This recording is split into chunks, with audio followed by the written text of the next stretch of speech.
Rais wa Urusi Vladimir Putin alisimamia mazoezi makubwa ya utayari wa kijeshi wa nyuklia Oktoba 22 mwaka 2025 katika onyesho la moja kwa moja la nguvu za kijeshi kupitia ardhini, baharini na angani.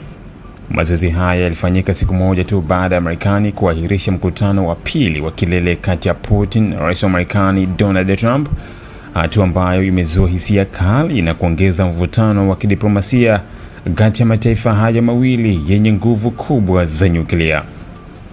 Mazoezi hayo yalihusisha uzinduzi wa kombora la masafa marefu aina ya Yars kutoka kituo cha anga cha Pleski, uzinduzi wa kombora la Sineva kutoka kwenye manuari ya nyuklia Brensky iliyo katika bahari ya Barents, pamoja na makombora ya cruise kurushwa kutoka kwa ndege za kivita za kimkakati aina ya Tu-95 MS kutoka uwanja wa ndege wa Ukraine.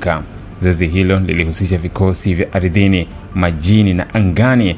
Lilikuwa la kiwango cha juu na lilionyesha uwezo wa Urusi kuendesha mashambulizi ya nyuklia kutoka majukwaa mbalimbali kwa wakati mmoja.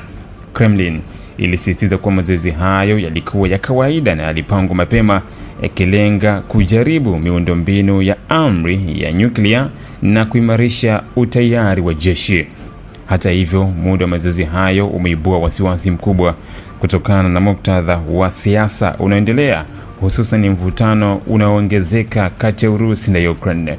Kwa sasa Urusi imekuwa ikisisitiza upya madai yake ya eneo la Donbas, ikifanya kuwa sehemu ya masharti yake ya msingi katika mchakato wa mazungumzo ya amani. Hatua hii imezidisha wasiwasi wa kimataifa kuhusu hatima ya mazungumzo ya amani kati ya Moscow na Kiev, huku mataifa ya Maghreb yakitazama kwa karibu mienendo ya kijeshi ya Urusi. Mazoezi haya yanaonekana kama ujumbe wa wazi wa kisiasa na wa kijeshi kwa Marekani na washirika wake wa Maghreb, huku Urusi ikionekana kutumia nguvu zake za kijeshi kuimarisha msimamo wake wa kisiasa katika jukwaa la kimataifa.